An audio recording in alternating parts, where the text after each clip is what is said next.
मेरे चैनल का एकदम चैलेंजिंग वीडियो होने वाला है और साइंस के ऐसे 10 प्रश्न अगर आप मेरे चैनल पे देख लिए वाला 10 प्रश्न, ये वीडियो को पूरा देख लिए तो मात्र इसमें 10 प्रश्न है और 10 प्रश्न आप देख लेंगे तो 200 प्रश्न क्लियर हो जाएंगे। ये मेरे चैनल का पहला चैलेंजिंग वीडियो है, तो ऐसा कंसेप्ट आपने यूट्यूब पर कहीं नहीं देखा होगा। तो चलिए बिना देर किए हुए हम सभी प्रश्नों को बारी बारी से देखते हैं और ऐसा कंसेप्ट आपको देते हैं कि आप कभी ज़िंदगी में नहीं इसको भूल पाइएगा। तो चलिए शुरू करते हैं इस वीडियो को। तो चलिए पहले क्वेश्चन को हम लोग सॉल्व करते हैं। तो पहला क्वेश्चन है मधुमक्खी के डंक का इलाज करने के लिए किस घोल का उपयोग किया जाता है। तो इसका राइट आंसर होगा option number D, baking soda. देखिए सबसे पहले मधुमक्खी की बात होती है तो मधुमक्खी का जो पालन होता है इसको कहते हैं एपीकल्चर। एपीकल्चर इसको याद रखिएगा, एपीकल्चर इसको जो मधुमक्खी पालन होता है इसको एपीकल्चर कहते हैं। और जो वाला बेकिंग सोडा होता है उसको खाने वाला सोडा भी कहते हैं। तो खाने वाला सोडा का रासायनिक नाम होगा सोडियम बाइकार्बोनेट और सोडियम बाइकार्बोनेट होगा। और इसका जो रासायनिक सूत्र यानी इसको हम अणु सूत्र भी कहते हैं ONaHCO3 होगा। इसका जो बेकिंग सोडा का रासायनिक सूत्र होगा NaHCO3, तो इसको भी याद कर लीजिएगा आप लोग। और उसके बाद बात आता है थोड़ा सा सिरका के बारे में बात कर लेते हैं हम लोग। तो सिरका जो होता है उसमें एसिटिक एसिड पाया जाता है यानी एसिटिक अम्ल। और यहाँ पे नींबू का रस दिया गया है तो नींबू के रस में हम लोग साइट्रिक अम्ल पाया जाता है। इसमें नींबू के रस में साइट्रिक अम्ल। और आपको मैं बताया कि बेकिंग सोडा का रासायनिक सूत्र NaHCO3 होता है। और देखिए बेकिंग सोडा जो होता है इसका बहुत सारा उपयोग होता है। इसको अग्निशामक यंत्र में, जैसे कुछ बेकरी उद्योग होते हैं इसमें होता है, उसका प्रतिकारक के रूप में भी उपयोग किया जाता है। तो बेकिंग सोडा का बहुत बड़ा उपयोग है। इस क्वेश्चन के अलावा आप इस क्वेश्चन को भी ध्यान में रखिएगा। तो वैसे हम आगे बढ़ते हैं अगले क्वेश्चन की ओर। 2 नंबर क्वेश्चन है कि डॉट डॉट एक प्रस्वेदी यौगिक है। देखिए सबसे पहले बात आती है प्रस्वेदी यौगिक किसे कहते हैं। तो सबसे पहले इसका डिफिनीशन जान लेते हैं। देखिए प्रस्वेदी पदार्थ एक्चुअली वह पदार्थ होता है जो हवा से आर्द्रता और CO2 गैस जो होता है ना उसको आसानी से ऑब्जर्व कर लेता है। क्या क्या? हवा से आर्द्रता और CO2। आर्द्रता का मतलब H2 यानी जल। हवा से जल और CO2 गैस को जो ऑब्जर्व करता है उसको प्रस्वेदी यौगिक कहते हैं। तो इसका option number D right answer हो जाएगा, काली चूना। देखिए काली चूना प्रस्वेदी यौगिक है, यानी कहने का मतलब है ये जो हवा से आर्द्रता और CO2 गैस को आसानी से सोख लेता है। और इसका उपयोग के बारे में बात की जाए तो इसका जो प्रस्वेदी यौगिक होते हैं यानी जो काली चूना टाइप के जो प्रस्वेदी यौगिक होते हैं इसका उपयोग पेट्रोलियम को शुद्ध करने में और साबुन बनाने में भी होता है। इसको कागज़ बनाने भी होता है। जो सूती कपड़ा में जो चमक आता है ना ये प्रस्वेदी यौगिकों के कारण ही आता है। जैसे और भी कृत्रिम रेशम के निर्माण में आता है और रंग के निर्माण में भी आता है।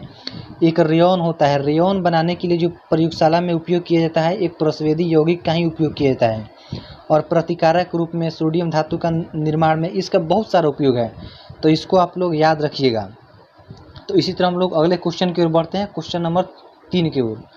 थोड़ा सा छोटा कर लेता हूँ क्वेश्चन नंबर 3। देखिए क्वेश्चन नंबर 3 बोल रहा है जब एक गिलास पर रखे गए कार्ड को उंगली से धक्का दिया जाता है तो उस पर रखा सिक्का गिलास में गिर जाता है। यह कथन किस नियम की व्याख्या करता है। देखिए जो ये वाला बात कर रहा है उसका सही आंसर हो जाएगा ऑप्शन नंबर सी, जड़त्व का। देखिए जो कोई भी गिलास लेते हैं इसमें गिलास के ऊपर एक कार्डबोर्ड रख देते हैं और उसके ऊपर एक सिक्का रख देते हैं। अब इसको उंगली से धक्का देते हैं तो ये हट जाता है और सिक्का नीचे गिर जाता है। तो ये किसके नियम के अनुसार कार्य करता है? जड़त्व के नियम के अनुसार। देखिए जड़त्व के नियम का जो बात होता है इसको हम बाह्य बल के अभाव में, देखिए किसी वस्तु की अपनी जो विराम अवस्था होती है या समान गति की अवस्था होती है ना, बनाए रखने की प्रवृत्ति को हम लोग जड़त्व कहते हैं। यानी सिंपल भाषा में समझिए कि अगर कोई गति कर रहा हो या कोई स्थिर हो तो ये चाहेगा कि हम गति में बने रहें या ये चाहेगा कि हम स्थिर अवस्था में बने रहें, इसको ही जड़त्व कहते हैं। अब कहीं कहीं जड़त्व के नियम को न्यूटन का प्रथम नियम भी कहते हैं, इसको गैलीलियो का नियम भी कहते हैं। तो आप लोग याद रखिएगा जड़त्व के नियम को न्यूटन फर्स्ट लॉ या गैलीलियो का नियम भी कहते हैं। और न्यूटन का जो प्रथम नियम है यानी जड़त्व का नियम है या गैलीलियो का नियम कह लीजिए, इस नियम से हमें बल की परिभाषा प्राप्त होती है। यानी कोई पूछे बल की परिभाषा न्यूटन के किस नियम से प्राप्त होती है तो आप कह सकते हैं न्यूटन के जड़त्व नियम से या न्यूटन के प्रथम नियम से या गैलीलियो का नियम से। यानी आपका क्वेश्चन नंबर 3 एकदम क्लियर हो गया। तो हम लोग क्वेश्चन नंबर 4 की ओर बढ़ते हैं। इसी तरह अगर मेरे वीडियो को पसंद आए तो वीडियो को लाइक कर दे और मेरे चैनल को सब्सक्राइब कर दे, क्योंकि सब्सक्राइब करना आपका धर्म बनता है।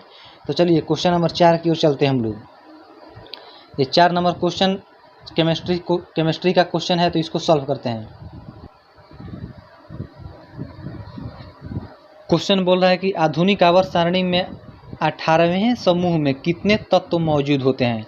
तो इसका राइट आंसर हो जाएगा डी, यानी 18वें तत्व में 6 तत्व मौजूद होते हैं। जो 18वां समूह होता है उसमें 6 तत्व मौजूद होते हैं।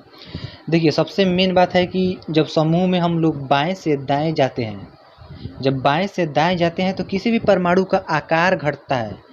जब आकार घटता है तो देखिए आवर्त सारणी का जो प्रथम आवर्त होता है ना, उसमें केवल 2 ही तत्व होते हैं, लेकिन जब 18वां समूह होता है उसमें 6 तत्व होते हैं। और एक बात आप हमेशा याद रखिएगा कि आवर्त सारणी में जब हम बाएं से दाएं जाते हैं तो परमाणु का जो आकार होता है वो घटता जाता है। तो ये क्वेश्चन क्लियर हो गया। इसका राइट आंसर होगा ऑप्शन नंबर डी, यानी 6 तत्व होते हैं। तो इसी तरह हम लोग अगले क्वेश्चन की ओर बढ़ते हैं, क्वेश्चन नंबर 5 की ओर। और क्वेश्चन नंबर 5 बोल रहा है कि परमाणु के भीतर न्यूट्रॉन द्वारा प्रोटॉन पर आरोपित बल कहलाता है। तो इसका option number D right answer हो जाएगा, नाभिकीय बल। देखिए नाभिकीय बल की अगर बात किया जाए तो कोई भी अणु होता है, जो कोई भी अणु होता है उसमें 3 मौलिक कण होते हैं, इलेक्ट्रॉन, प्रोटॉन और न्यूट्रॉन। यहाँ पे मैं हाइड्रोजन की बात नहीं कर रहा हूँ। तो एक्चुअली वह नाभिक प्रतिक्रिया जिसमें कोई एक भारी कण जो 2 भागों में टूट जाता है उसको नाभिकीय विखंडन भी कहते हैं। लेकिन परमाणु के भीतर जो न्यूट्रॉन, प्रोटॉन और इलेक्ट्रॉन होते हैं वो नाभिकीय बल लगाते हैं। और गुरुत्वाकर्षण बल के बारे में थोड़ा सा चर्चा कर ली जाए। गुरुत्वाकर्षण बल वो होता है, मान लीजिए पृथ्वी है, जब पृथ्वी किसी वस्तु को अपने ओर खींचती है तो वो गुरुत्वाकर्षण बल के द्वारा ही खींचती है, उसको हम लोग गुरुत्वाकर्षण बल कहते हैं। एक होता है विद्युत स्थैतिक बल यानी इलेक्ट्रोस्टैटिक फोर्स। देखिए इलेक्ट्रोस्टैटिक फोर्स का मतलब ये होता है, मान लीजिए 2 आवेश है, यहाँ पर ये पॉजिटिव है, निगेटिव है, तो दो मतलब असमान आवेशों के बीच जो आकर्षण होता है वो विद्युत स्थैतिक बल के द्वारा होता है। यानी दो आवेशों के बीच जो ये खींचेगा, ये आवेश इसको खींचेगा और ये आवेश इसको खींचेगा, तो जब ये बल लगता है तो ये बल को हम लोग कहते हैं विद्युत स्थैतिक बल यानी इलेक्ट्रोस्टैटिक फोर्स। आपका ये क्वेश्चन क्लियर हो गया होगा। इस क्वेश्चन का राइट आंसर होगा ऑप्शन नंबर डी यानी नाभिकीय बल। तो हमेशा आप लोग याद रखिएगा कि परमाणु के भीतर न्यूट्रॉन द्वारा प्रोटॉन पर जो आरोपित बल होता है उसको हम नाभिकीय बल कहते हैं। तो अगले क्वेश्चन की ओर बढ़ते हैं, क्वेश्चन नंबर 6 की ओर। क्वेश्चन नंबर 6 बोल रहा है जी कौन सा उत्तक पौधों में कठोर और दृढ़ बनाता है। यानी कौन सा उत्तक होता है जो पौधों को यानी जो वृक्ष होते हैं उसको कठोर बनाता है। तो इसका ऑप्शन नंबर सी होगा, स्क्लेरेनकाइमा। देखिए आप लोग किसी भी पेड़ को देखते होंगे तो उसके बाहर का बहुत ज़्यादा हार्ड होता है यानी कठोर और दृढ़ होता है। तो जितने भी बाहर की चीज़ें हैं वो स्क्लेरेनकाइमा के द्वारा बनी होती है। और स्क्लेरेनकाइमा की जो उत्तक होती है इनकी भित्तियाँ इतनी मोटी होती है कि कोशिका के भीतर कोई आंतरिक स्थान रह नहीं जाता है, यानी गैप जो होता है ना बहुत कम रहता है स्क्लेरेनकाइमा के बीच। एक्चुअली जो ये उत्तक होता है पौधों के बाह्य परतों में इसके रक्षा के रूप में काम करता है। कौन उत्तक? स्क्लेरेनकाइमा, यानी जो दृढ़ बनाता है। और जो आप देखते होंगे जो एक नारियल होता है, जो नारियल के बाहर जो दृढ़ छिलके होते हैं ना वो स्क्लेरेनकाइमा के ही बने होते हैं। और जाइलम और फ्लेम मिलकर जो संवहन उत्तक बनते हैं, इसको थोड़ा सा याद रख लीजिएगा आप लोग। और देखिए कोलेरेनकाइमा होता है ना, अंतर कोशिकीय स्थान बहुत कम होता है। ये उत्तक पौधों में नए भागों में पाया जाता है जो कोलेरेनकाइमा होता है। और जो दृढ़ बनाता है वो कौन उत्तक होता है? स्क्लेरेनकाइमा। तो इसमें से आपके क्वेश्चन क्लियर हो गए होंगे।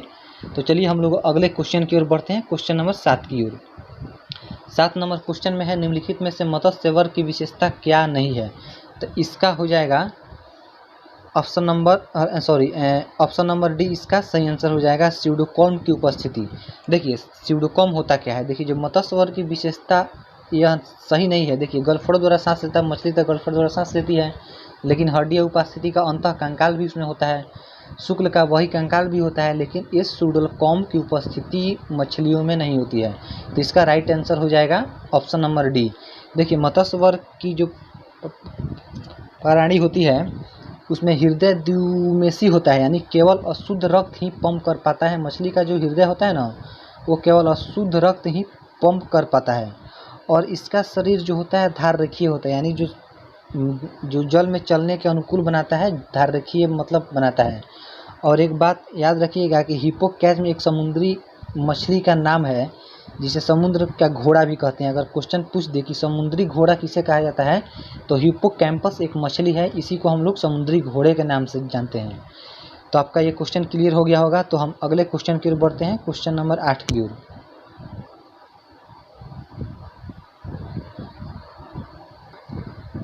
ये क्वेश्चन पूछ रहा है कि मनुष्य में पाए जाने वाला प्लेसेंटा उत्तक, एक्चुअली जो प्लेसेंटा उत्तक होता है निम्नलिखित में से कौन सा काम करता है।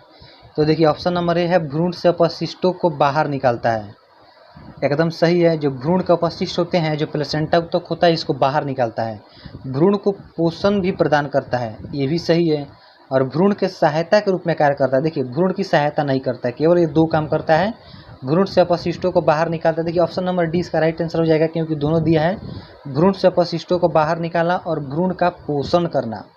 तो अगर आप ऑप्शन नंबर ए मारते हैं तो आपका गलत हो जाएगा, यानी ऑप्शन नंबर बी मारते हैं तो भी गलत हो जाएगा। दोनों का मिश्रण दिया है यहाँ पे, भ्रूण से अपशिष्टों को बाहर निकालता है ये। तो जो भ्रूण का पोषण होता है, जिसे हम लोग जरायु कहते हैं, यानी इंग्लिश में इसको कोरिन कहते हैं। और एनियान जो होता है अप्सरा यानी प्लेसेंटा द्वारा होता है। भ्रूण का एक्चुअली जो 3 जिनक्रीन होता है, पहला तो होता है एंड्रोफ्रोम, और दूसरा मिसोडर्म, तथा तीसरा जो होता है उसको कहते हैं हम लोग एस्कोड्रम। और जलवता संयोजी उत्तक जो होता है ना, वो प्लीहा, यकृत तथा अस्थि मज्जा में पाए जाने वाला उत्तक होता है। अगर क्वेश्चन आपसे पूछे कि अस्थि मज्जा में कौन से उत्तक पाए जाते हैं, तो आप लोग इसका जलवल संयोजी उत्तक और प्लीहा, यकृत तथा अस्थि मज्जा में पाए जाने वाले उत्तक हैं। तो ये क्वेश्चन आपका क्लियर हो गया होगा। तो हम लोग अगले क्वेश्चन की ओर बढ़ते हैं। और क्वेश्चन नंबर 9 हमारे स्क्रीन के सामने है। क्वेश्चन नंबर 9 में पूछ रहा है रक्त में शर्करा शुगर के स्तर में विधि के, देखिए थोड़ा सा गलती लिखे, एक क्वेश्चन में रहेगा। जो रक्त में शर्करा होता है यानी शुगर के स्तर में विधि का पता किस कोशिका के द्वारा चलता है। जो शुगर होता है रक्त में, वो किस कोशिका के द्वारा पता चलता है। तो इसका राइट आंसर हो जाएगा डी, यानी जो अग्नाशय होता है वो रक्त में कितना शुगर है, इसकी कोशिकाओं के, यानी जो अग्नाशय की कोशिका होती है उसके द्वारा पता चलता है जो रक्त में कितनी शर्करा है। सबसे मेन बात है जो इंसुलिन का नाम आप लोग सुने होंगे। तो इंसुलिन जो होता है अग्नाशय के एक लैंगर हिस की दीपिका के द्वारा बीटा कोशिका द्वारा स्रावित होता है। अगर कोई पूछे जो इंसुलिन किसके द्वारा स्रावित होता है, तो बीटा कोशिका द्वारा का आप इसका नाम ले सकते हैं। और इंसुलिन जो होता है ग्लूकोज को ग्लाइकोज बनने की क्रिया को नियंत्रित करता है। और इंसुलिन की जो मतलब अगर इंसुलिन थोड़ा सा स्रावित हो तो इसको हम लोग मधुमेह के रोग से नाम से जानते हैं। अगर यही इंसुलिन अगर ज़्यादा मात्रा में स्रावित होने लगे, यानी इंसुलिन की मात्रा बढ़ जाए, तो ये भी एक प्रकार का रोग है जिसे कहते हैं हाइपोग्लाइसीमिया रोग कहते हैं। और यहाँ पे यकृत की बात आ रही है, तो यकृत के बारे में थोड़ा सा बता दूं कि यकृत से पित्त का स्रव होता है, यानी जो पित्त होता है ना वो यकृत से स्रावित होता है। और जो पित्ताशय होता है, इसका आकार जो होता है वो नाशपाती, जो आप लोग देखें ना, नाशपाती की थैली की तरफ पित्ताशय का आकार होता है।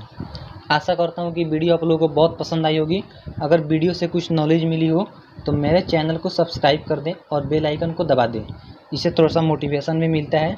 तो चैनल को सब्सक्राइब जरूर कर लीजिएगा आप लोग। तो चलिए आज के लिए बस इतना।